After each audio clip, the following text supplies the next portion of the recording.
este mundo adulto, al que están calificando de burgués, de cuadrado, de fresa, de la momisa, ¿no? De algo que es completamente anticuado, retrógrado, que no viene nada, no viene al caso con nosotros los chavos. Y por supuesto empiezan a simpatizar con las ideas de izquierda, y empiezan a simpatizar con el hipismo, empiezan a simpatizar con el asunto del proletariado y demás, y entonces, bueno, todo eso acaba culminando, como todos nosotros sabemos, con la matanza de los estudiantes del 68, donde ya eso llega como al máximo nivel. Ahora, la literatura de la onda, esto ocurre en México. ¿Qué pasa con la literatura de la onda? Son chavos que ya no pueden seguir escribiendo como escribían sus antecesores en literatura, que era la novela de la Revolución Mexicana, sus consecuencias, la literatura indigenista de los años 40, etcétera, etcétera, sino que ya son chavos que pues son de clase media alta, son de contextos muy urbanos, que están en contacto con la americanización, que realmente tienen posibilidades de ir a Estados Unidos, ver el idioma, ver las costumbres, ver otras cosas, comparar finalmente con México. Tristemente México sale perdiendo en la comparación, siempre. Y entonces empiezan a ser chavos que al ir a la universidad, al tener muchas veces oportunidades de educación que no tuvieron los padres, ya tienen un sentido crítico muy formado, ¿no? Vamos, intelectualmente están en toda la posición de criticar el medio en el que viven, de criticar el sistema en el que viven, y por supuesto eso se convierte para los padres en una especie de traición, ¿no? Así como de, este sistema te está dando la oportunidad de que estudies, y tú vienes con tus estudios a criticar el sistema, vamos, en realidad, y vienes a tratar de tirarlo. Entonces viene una brecha generacional que se abre a lo máximo, que de por sí siempre existe entre padres e hijos, y en esa década fue algo muchísimo más notorio. Entonces, ¿cuáles son los principales exponentes? Pues Gustavo Sáenz con Gazapo, José Agustín con La tumba y Parménides García Saldaña con Pasto Verde. Pasto Verde ya es, digamos, todo lo que hacen Agustín y Sáenz, pero al extremo, ¿no? Hubo un crítico que dijo que, digamos, en términos, si lo quisiéramos parangonar con términos musicales, José Agustín era los Beatles y Parménides era los Rolling Stones, ¿no? Porque realmente era ya todo llevado a lo máximo, así como el grito estridente, ¿no? De todo este rock. Entonces, ¿esto de qué se trata? Pues es una ruptura con este discurso literario, ¿no? Que era mucho, que venía desde el siglo XIX, el discurso determinista, pero que llegó incluso a pegarles a algunos autores del siglo XX, ¿no? Un Juan Rulfo, ¿no?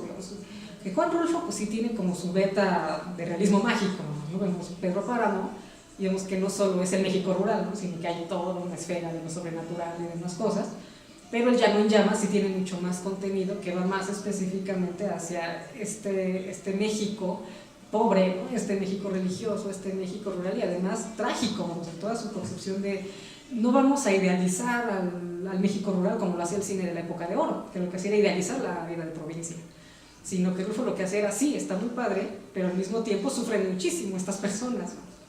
Entonces esta literatura pues es hecha por jóvenes que en realidad a sus 17, 18 años nunca se habían parado por una granja, muchos de ellos en la vida habían visto una vaca en vivo, entonces ellos decían, ¿cómo voy a escribir yo sobre el México rural y sobre los indígenas si yo no tengo la menor idea?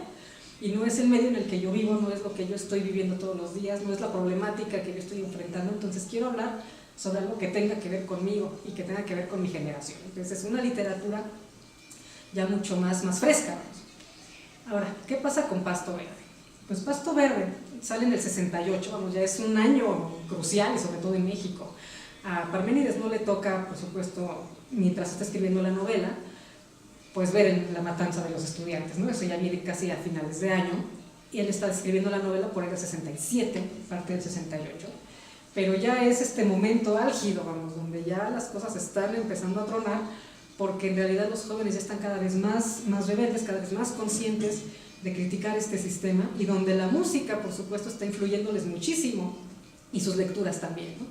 ¿Cuál es el tema principal de Pasto Verde? Pues Pasto Verde habla sobre la búsqueda de la redención, pero no es una redención religiosa en el sentido de voy a buscar la redención para la vida eterna y demás, ¿no? No tiene nada que ver con esto, es una redención personal, y que no tiene que ver con Jesucristo tampoco, es una redención personal que es, quiero a alguien que me salve de este sistema opresor, de este sistema convencional, de esto que no me está dejando respirar. ¿Y cómo va a buscar el personaje la redención? A partir o a través de una mujer ideal, que la mujer ideal no tiene nada que ver con lo que era la mujer ideal para la sociedad de aquella época, que viene del romanticismo además, ¿no? Que ¿cuál es la mujer ideal para la sociedad convencional de aquella época? Bueno, pues mujer casta, virginal, bien portada, decente, bonita, ¿no? O sea, muy Angélica María, vamos a ver como mucho este estilo. Él dice que flojera, yo no quiero tener nada que ver con una mujer así, yo quiero una mujer más liberada, yo quiero una mujer liberada sexualmente, que esté como en la onda, literalmente en la onda, y que es una chica que se le una como en esta lucha contra los convencionalismos sociales, es lo que él quiere. Por supuesto en México pues no la va a encontrar, no, realmente es complicado que la encuentre en el medio donde él se mueve, porque pues, Epicuro en realidad es un chico de aproximadamente unos 20 años, pero de clase media alta, media alta, es un chavito de la Narvarte, ¿no? Que fue a la universidad, que es culto, que sabe no sé cuántos idiomas, vamos, es un chavito bien, digamos, en el sentido social, ¿no? En el sentido económico es un chavito bien. Pero lo que está haciendo es pues, criticar todo esto, ¿no? Entonces él lo que hace es ir en contra de lo que le dicen los papás, y entonces se la pasa, pues bueno, vistiendo camisas a gogo, con melena larga, escuchando rock and roll, y además se mete hasta el bajo alfombra, ¿no? Finalmente el hombre se la pasa fumando, se la pasa meditinado, se la pasa con el ácido, o sea, al final de cuentas es como todo lo contrario de lo que los papás quieren que sea. Y ahora la gran tragedia de él es finalmente que él está buscando esta liberación a través de esto, ¿no? O por lo menos una fuga. Entonces la está buscando por el alcohol, la está buscando por las drogas, la está buscando pues, con tener relaciones sexuales con la que se deje. Y tristemente para Epicuro, pues no todas las mujeres con las que él quiere estar se dejan, porque son niñas bien, en realidad, ¿no? Las niñas con las que él convive pues son chavitas de la del Valle, ¿no? De la Narvarte, niñas de familia que pues en la vida le van a decir sí, vamos a la cama sin casarnos, ¿no? Y más que en aquel entonces pues era todavía muy claro que la virginidad femenina era todavía este gran hito, ¿no? Al final que se tiene que conservar y donde las niñas tenían que llegar intactas al matrimonio y demás cosas. Y pues él está como más en la onda de la liberación sexual, ¿no? Entonces él no encaja con estos roles, ¿por qué? Porque él se niega a hacer lo que le dice esta sociedad enajenante, como él la llama, ¿no? Que es pues, el típico sistema de vida de una persona, y que es, bueno, pues estudiar una carrera, casarse en algún momento, tener hijos, trabajar para en algún momento jubilarse, disfrutar de su vejez y morirse, y los hijos van a terminar haciendo exactamente lo mismo y los nietos lo mismo, y él dice eso es insoportable. O sea, él dice yo me niego a esto, ¿no? O sea, yo no quiero acabar enajenándome con estas cosas, y él, ¿qué es lo que pasa? Se convierte en una especie de lo que podríamos llamar ahorita un nini. No estudia, no trabaja y se la pasa abogado además, ¿no? Entonces los papás pues obviamente lo ven como la gran vergüenza de la familia, se la pasan comparándolo con el hermano, que el hermano sí tiene su noviecita santa, estudia economía, y vamos, es como el chavito bien. Y él dice, no, pues yo me niego, ¿no? Me niego rotundamente esto, yo no lo voy a hacer. Y la sociedad pues, dice, pues es un fracasado, ¿no? O sea, ¿qué vas a hacer con tu vida? Pues nada, ¿no? O sea, mientras el sistema no cambie, yo no voy a hacer nada, ¿no? Lo cual ya es la gran tragedia, porque el sistema no va a cambiar. Entonces, o cambia él, que al final es lo que pasa con todos los chavos rebeldes, ¿no? Que al final acaban entrando al aro. Cuando se van acercando a los 30 y dicen como que ya tengo que ponerme a ver qué voy a hacer con la vida. Entonces ya empiezan, todos acaban invariablemente trabajando, estudiando una carrera, casándose y entrando como al aro, ¿no? al sistema. Y él dice, yo me niego, ¿no? Entonces nunca alcanzamos a ver a este protagonista ya de adulto, digamos de unos 30, sino porque la novela no nos da tiempo, la novela acaba cuando él está todavía chavito, entonces, y sigue en esta onda rebelde, ¿no? Pero es más o menos el sistema de la novela, ¿no? Entonces, bueno, tiene varias citas donde él ya está teniendo este léxico finalmente de los jóvenes, ¿no? Entonces, una de las citas que más me llamó la atención cuando empezaba yo a leer la novela era esta, ¿no? Que esta rebeldía contra este sistema de los adultos, estos valores impuestos por ellos. Dices que toda esta pinche gente, ¿no? O sea, toda la gente que nos niega a vivir, que nos está imponiendo sus pinches reglas pendejas, esos pinches traumas, que en realidad era pórtate bien, sé decente, trabaja, sé productivo para la sociedad, etc.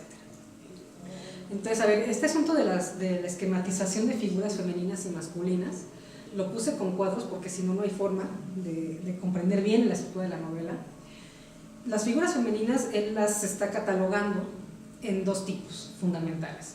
Su mujer ideal, que en realidad paradójicamente es como la mujer mala según la sociedad, ¿no? Que es una mujer liberada sexualmente, que es una mujer que a lo mejor se mete marihuana, vamos, que es una chava que está metida en el asunto del rock. Y las mujeres reales, ¿no? Que son con las que él convive, que son las más conservadoras, y por lo general ahí entran las exnovias, que son exnovias porque no quisieron acostarse con él, por eso son exnovias. En realidad él no aguanta la relación, entonces se sale, o ellas lo dejan a él, ¿no? Al final de cuentas, porque dicen, no, tú no me respetas o tú no me quieres de verdad porque quieres acostarte conmigo, ¿no? Y él no, pues precisamente porque te quieres que me quiero acostar contigo, ¿no? Pero viene como toda esta bronca, ¿no? Entonces, a ver, ¿cuáles serían las mujeres ideales? Aquí hay varias que sí tienen mucho que ver con símbolos de la literatura precedente, con símbolos de la música. Quizás no se llama necesariamente así, ¿no? Angelina remite a ángel, y muchas veces esta imagen de Angelina, que en realidad son mujeres a las que Epicuro no conoce, son como sus ideales nada más, y Angelina es una especie como de conciencia. Cuando él está muy drogado, le aparece esta chica, y ella es una especie como de su voz, ¿no? De su voz interna, y le dice, pues ya no llores por fulanita, pues es una fresa, ¿cuánto drama por una fresa?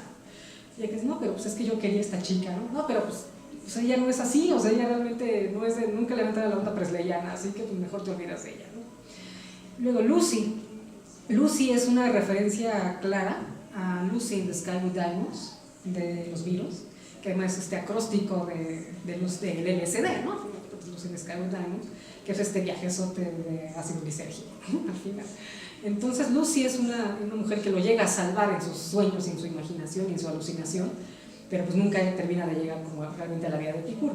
A Dulcinea Marina, ella es una derivación de Dulce María, que está en el cuadro de las mujeres reales. Dulce María es una exnovia de Epicuro, que nunca en la vida quiso entrar a la onda del rock and roll, ni se quiso meter drogas ni nada, es una niña bien. Y él dice, no, es que yo quisiera que fueras algo diferente, ¿no? Entonces Dulcinea Marina es como esta Dulce María alterada en sus sueños, que dice, bueno, pues Dulcinea, que es la dama del Quijote, porque él se asume como un Quijote, porque es un soñador, idealista y demás, nada más que se mete drogas. Pero al final de cuentas es un idealista, ¿no? Y Marina, porque es la dama de Hernán Cortés, finalmente habló de mucho la Malinche, y él muchas veces dice que él está como Hernán Cortés llorando en el árbol de la noche triste por su dama que se fue, ¿no? Lady Jane, que bueno, es una canción de los Rolling Stones, Lady Jane, que también es como esta mujer contestataria, ¿no? Y Dalia y Tania, que bueno, no tienen simbolización mitológica ni simbólica, ninguna de estas cosas, pero vamos, ese bautizo son unas chavas que podría decir, es que ella podría ser la mujer que yo quiero. Y las mujeres reales, casi todas son exnovias, ¿no? Sofía, Rocío, y a cada rato está refiriéndose a ellas y les habla directamente, diciendo, es que ¿por qué me dejaste? ¿Por qué sigues de cuadrada con lo que te dicen tus papás? Etcétera. Ahora, a Claudia en algún momento la rebautiza